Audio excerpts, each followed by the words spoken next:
Nicolas Sarkozy en campagne proposait de travailler plus pour gagner plus. Avec la loi de transformation de la fonction publique d'Emmanuel Macron, on propose aux agents de la fonction publique, singulièrement à Paris, de travailler plus pour gagner la même chose. Alors que nous avons de manière répétée dans cet hémicycle salué le travail et l'engagement des agents parisiens, que nous avons salué leur professionnalisme face à la crise du Covid, alors que nombre d'entre eux ont contracté cette maladie dans l'exercice de leur mission, alors que le point d'indice est gelé depuis des années, allons-nous leur faire l'insulte de leur demander de travailler plus pour un salaire identique? Pour les élus communistes, il n'est pas question de céder à cette injonction du gouvernement. Emmanuel Macron sait faire fi des conquis sociaux, négociés dans les collectivités au fil des ans et au fil des luttes. Il s'agit bien souvent de jours de congés supplémentaires, d'applications plus favorables des autorisations d'absence pour décès, mariage ou enfants malades, entre autres. Cette remise en cause de la démocratie sociale est inacceptable. Alors que nous prônons la démocratie participative avec les Parisiennes et les Parisiens, nous nous devons d'entendre les agents. La ville doit proposer un accord cadre sur le temps de travail permettant d'engager un vrai dialogue avec les organisations syndicales qui luttent, et nous le soulignons, même si nous n'avons de leçon à donner à personne, dans l'unité la plus complète. Paris se doit de protéger ses agents face aux tentatives de casse du service public opérées par le gouvernement. À travers la défense de ses agents, Paris défend et défendra indissociablement la qualité du service rendu aux Parisiens et aux Parisiennes. En tant que communistes, attachés tant au service public qu'au respect des droits des travailleurs, nous ne pouvons nous résoudre à cet état de fait et appelons, élus de gauche du Conseil de Paris, à se positionner pour que la ville de Paris utilise toutes les possibilités qui lui sont offertes afin de ne pas augmenter le temps de travail de ses agents et de ses agentes et pour accélérer les mesures de déprécarisation et de contractualisation des vacataires. Je vous remercie. Merci beaucoup. Pour vous répondre, Antoine Guillou. Merci beaucoup, Monsieur Gillet. Alors, je veux ici rappeler, comme j'ai eu l'occasion de le faire lors de notre précédent conseil, notamment en réponse effectivement à la question d'actualité de Daniel Simonet, que la loi que vous évoquez, la loi de transformation de la fonction publique de 2019, s'impose à l'ensemble des collectivités et prévoit effectivement le fait que le nombre d'heures travaillées hors suggestion ne pourra être inférieur à 1607 heures annuelles.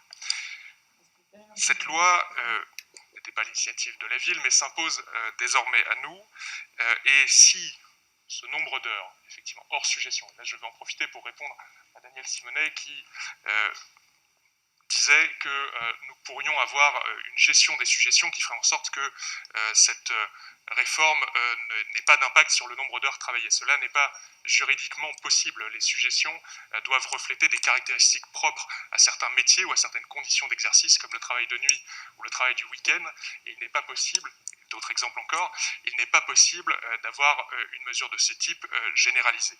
Et donc, cet aspect de la loi ne peut être contourné. En revanche, il existe un certain nombre de sujets sur lesquels je souhaite que le dialogue social se fasse avec les organisations syndicales. Il y a un certain nombre de sujets qui peuvent être discutés en matière d'organisation du travail, qui doivent permettre d'aboutir à des garanties pour les agents, à maintenir un haut niveau de droit, à garantir un équilibre entre vie personnelle et vie professionnelle, à permettre des avancées sur l'organisation du travail et qui doivent permettre aussi de rendre un meilleur service aux Parisiennes et aux Parisiens en adaptant notre organisation et qui doivent enfin, je crois, nous permettre de tendre vers une plus grande équité entre les métiers, et notamment entre les corps majoritairement masculins aujourd'hui et les corps majoritairement féminins. Donc c'est sur l'ensemble de ces sujets que nous allons travailler avec les organisations syndicales, si elles le veulent bien, et ces réunions ont déjà commencé. Ces réunions, effectivement, ont permis de partager l'analyse de la loi. Il faut maintenant rentrer dans des discussions plus concrètes. Je crois que pour discuter, il faut être deux, et donc il faut que, effectivement, les organisations syndicales conviennent que nous sommes dans ce cadre juridique. En tout cas, je suis, moi, contraint par cette position. Je vous propose donc un vœu de l'exécutif en réponse à votre vœu, Monsieur Gillet, sur ces principes. Et je me verrai en revanche contraint de donner un avis défavorable sur votre vœu pour ne pas empiéter sur le dialogue social qui va avoir lieu à partir de la semaine prochaine, et notamment parce que vous dites que le pouvoir d'achat des agents de la ville a diminué ces dernières années, ce qui est faux, car contrairement effectivement à l'État, nous avons, qui n'a pas augmenté le point d'indice, nous avons effectivement augmenté le régime indemnitaire. Merci beaucoup. Alors, il y a plusieurs demandes d'explication de vote. Tout d'abord, je vais demander au groupe communiste et citoyen, pardon, vieille appellation, si le vœu est maintenu. Le vœu est maintenu. J'ai donc tout d'abord des explications de vote. Je vais commencer par Monsieur Grégory Canal en vous proposant de faire l'explication sur le 45 et 45 bis, si cela vous convient. Pendant un petit peu, du coup. Merci, monsieur le maire, mes chers collègues. Il n'y a pas une minute de plus. Voici 3 mois, monsieur Guillou, je vous avais interrogé sur la mise en place des 35 heures au sein de la collectivité. À l'époque, vous n'aviez pas cru bon d'insister davantage sur ce sujet, vous aviez éludé la question. Nous avons découvert, au courant du mois de janvier, début janvier, que vous avez décidé de lancer cette réforme, sans plus d'informations d'ailleurs des élus. Et jusqu'à présent, jusqu'à ce terme-là, nous étions à peu près peu surpris et nous pensions que le dialogue social allait commencer ou suivre son cours et permettre donc à la ville de Paris d'engager des négociations avec les organisations syndicales. Quelle n'a pas été notre surprise hier, lorsque Rachida Dati a reçu l'intersyndicale, de découvrir qu'en fait, aucune négociation n'avait commencé, et ce n'est pas parce qu'il y a eu des échanges épistolaires que ça vaut négociation, monsieur Guillaume. J'entends par là que, moi je vous donne un exemple à titre professionnel, j'ai mis en place les 35 heures dans une grosse collectivité. Beaucoup moins d'agents que vous, 3500. Il m'a fallu 1 an et demi, avec une énergie pas possible, pour trouver un accord avec l'ensemble des organisations syndicales, que ce soit sur le cadre général des 35 heures, que ce soit sur les suggestions particulières, mais que ce soit aussi pour leur déroulement de carrière, la bienveillance au travail et tout leur déroulement de carrière. Je suis très surpris qu'à 3 mois de l'échéance, vous savez très bien en plus, depuis 1 an, que vous deviez mettre en place les 35 heures pour l'été prochain. Et au 1er janvier, les agents de la collectivité de la ville de Paris, c'est 54 000 personnes quand même, vont appliquer un régime de 35 heures qu'ils ne connaissent même pas aujourd'hui et que vous allez essayer de négocier en minimum 3 mois. Alors peut-être que vous déborderez, je ne sais pas comment vous allez vous y prendre. Je trouve la méthode, au mieux, assez, qui fait preuve d'un fort amateurisme, au pire, d'un profond mépris, et je suis très surpris, vraiment, de cette démarche. C'est irrespectueux. N'oubliez pas quand même que derrière les 54 000 agents, il y a quand même des vies familiales, des vies professionnelles qui s'organisent, des temps de trajet. Moi, j'aurais bien voulu vous nous expliquer que vous alliez mettre, ça vous a manifestement échappé, car quand on entend les syndicats, et je vous passe les détails de ce qu'ils nous ont raconté, sur le même prix à laquelle vous les avez reçus, comme ça en 5 minutes, refus de recevoir une intersyndicale parce qu'il y en a un syndicat qui manque, mais qu'est-ce que c'est de ces conditions de négociation? Moi, je n'ai jamais vu une négociation comme celle-ci, ce n'est pas correct, monsieur. Je vous invite en tout cas, si vous n'êtes pas capable, j'en finis ainsi, monsieur le maire, si vous n'êtes pas capable d'assurer une négociation optimale avec des corps intermédiaires qui sont là pour défendre la vie des agents, dans ce cas-là, tendez la main aux formations politiques ici présentes, nous vous aiderons à engager des négociations avec elles. Avec grand...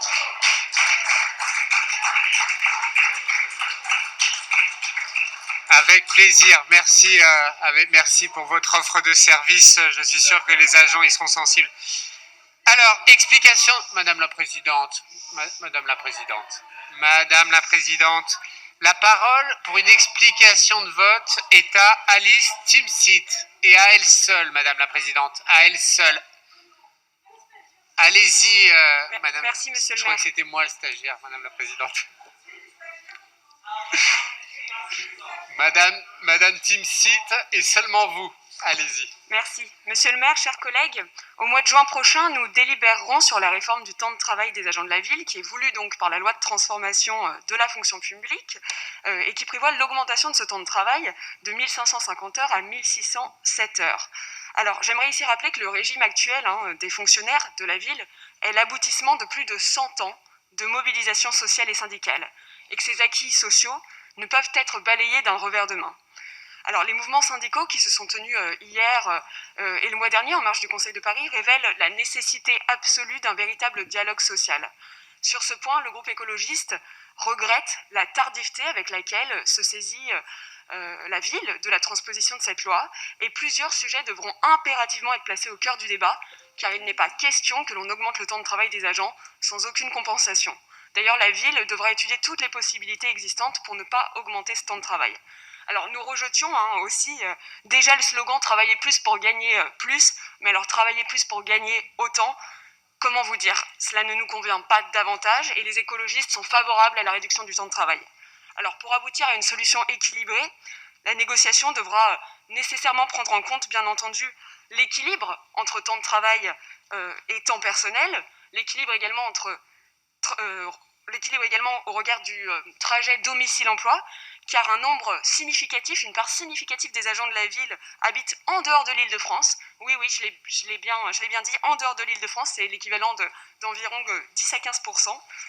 Cette négociation devra également prendre en compte l'égalité femmes-hommes, la fracture numérique, le droit à la déconnexion et, autre point primordial, la prise en compte des suggestions de chaque corps de métier, mais également les suggestions liées aux particularités de la vie parisienne, telles que la cherté de la vie ou encore le temps de transport.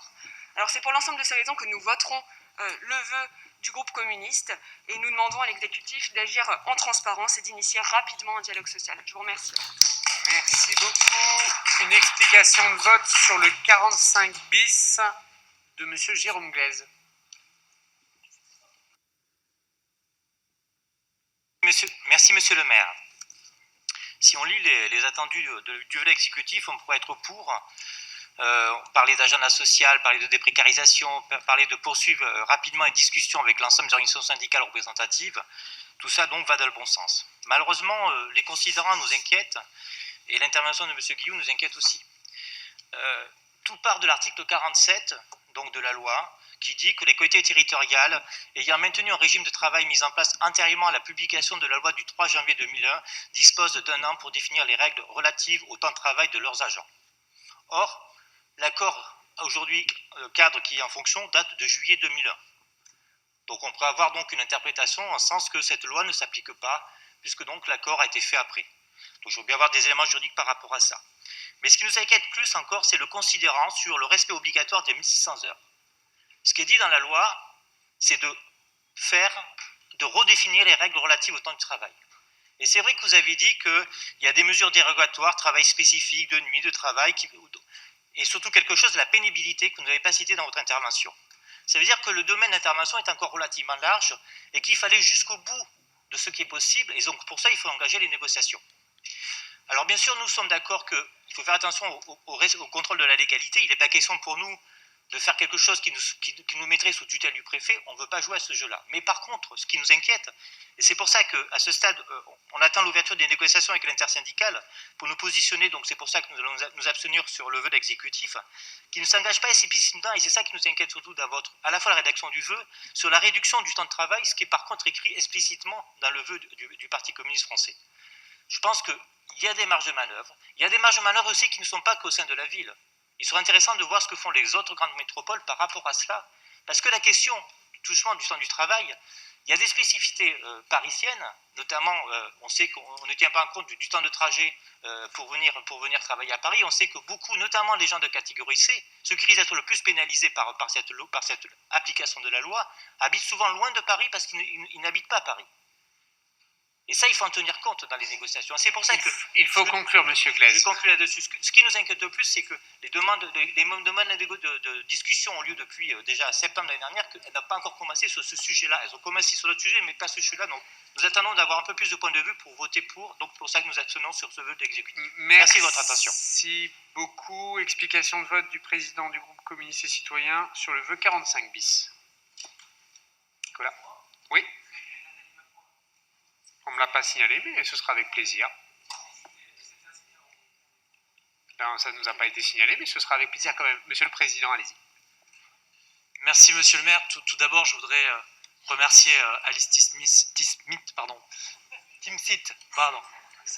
et Jérôme Glaise pour leurs propos, leur soutien à notre vœu, ainsi que Nathalie Macquoy, qui ne s'est pas encore exprimée, mais qui m'a confirmé, ainsi que Daniel Simonet, qui vont soutenir notre vœu qu'on maintient évidemment. Sur le vœu de l'exécutif, je pense que tout d'abord, nous aurions souhaité une expression claire et un positionnement contre cette loi, qui est une loi du gouvernement Macron, qui a été votée à l'Assemblée et sur lequel l'ensemble des partis de gauche se sont opposés et ont voté contre.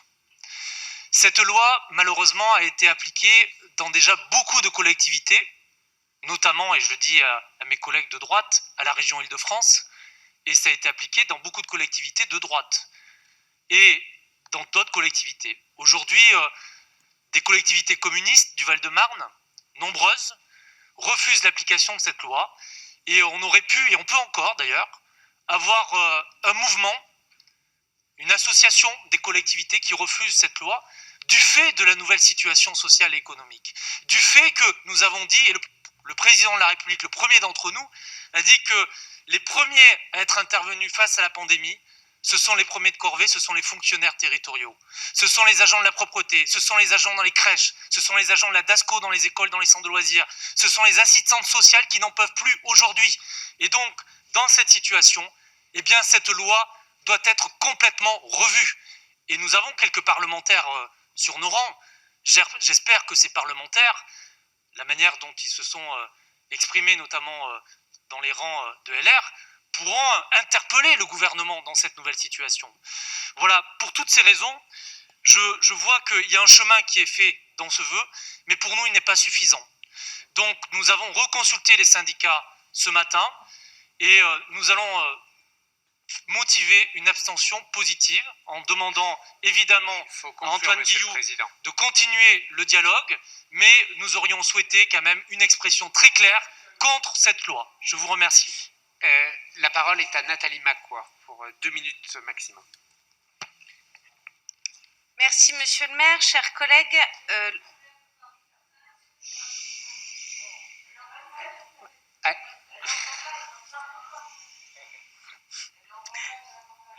Allez-y, Madame la Présidente. Ne vous laissez pas distraire par des gens qui sont toujours en campagne. Allez-y.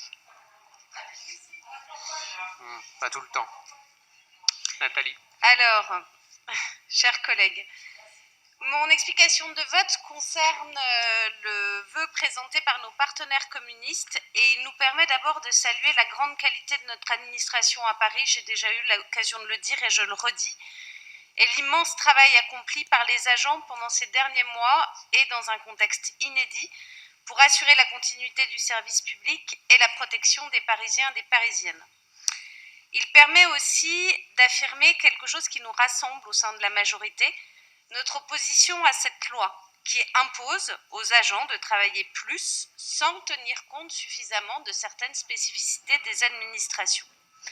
Ça n'étonnera personne. À Génération, la philosophie que nous défendons, c'est la réduction du temps de travail. Elle est mise en lien avec le revenu universel d'existence dont nous militons pour sa mise en place et qui, dans sa dimension, prend en compte une réduction possible du temps de travail pour mieux le partager et aussi pour réorienter nos productions en lien avec la lutte contre le dérèglement climatique. Nous sommes aussi attachés à un service public de qualité et qui s'inscrit aussi là dans cette philosophie. Il implique donc de tenir compte des conditions de travail dans une métropole telle que Paris pour statuer sur le temps de travail qui peut être différencié selon les métiers, selon la pénibilité, et de s'engager bien sûr dans une déprécarisation des personnels de notre collectivité. C'est pourquoi nous voterons le vœu du groupe communiste.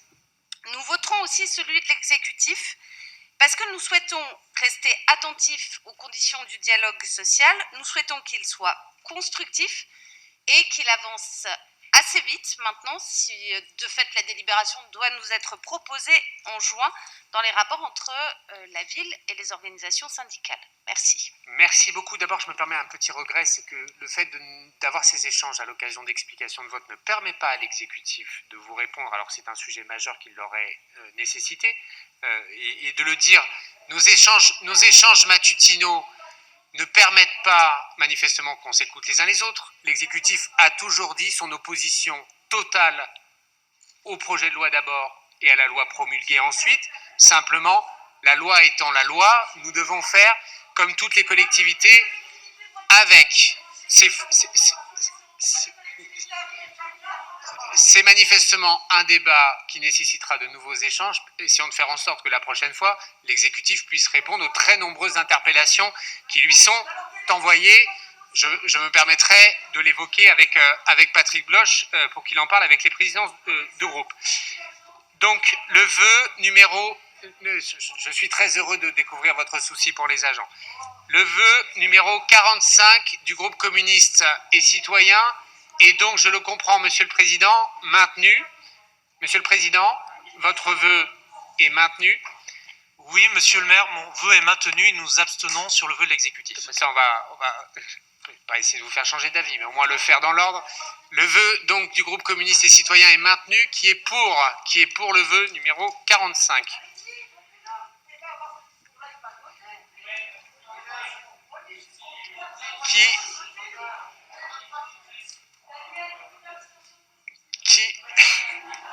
Qui vote? Tu veux compter? En salle des fêtes, Véronique, est-ce que vous pouvez compter les votants qu'on n'ait pas à refaire le vote?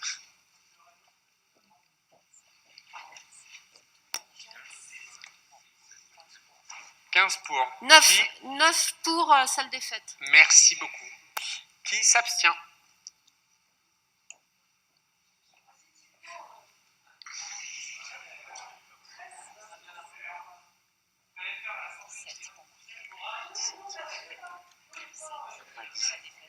Et en salle des fêtes, Pas d'abstention. Alors, abstention, vous pouvez lever la main, ceux qui s'abstiennent?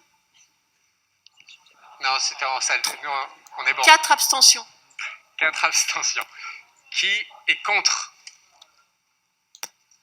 Alors, levez bien, s'il vous plaît. 1, 2.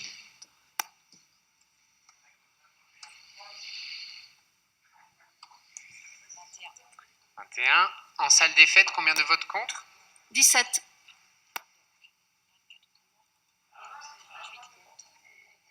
24 pour, 38 contre, 21 abstentions. Le vœu est rejeté. Je mets aux voix le vœu numéro 45 bis de l'exécutif. Qui est pour?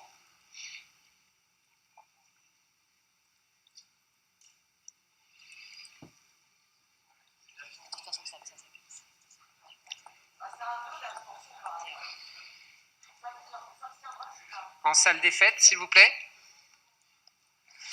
Combien de votes pour? 19. Très bien, merci beaucoup. Qui s'abstient?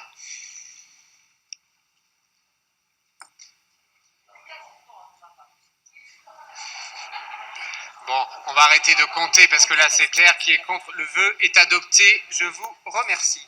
Nous examinons le projet DAE 60, subvention de fonctionnement.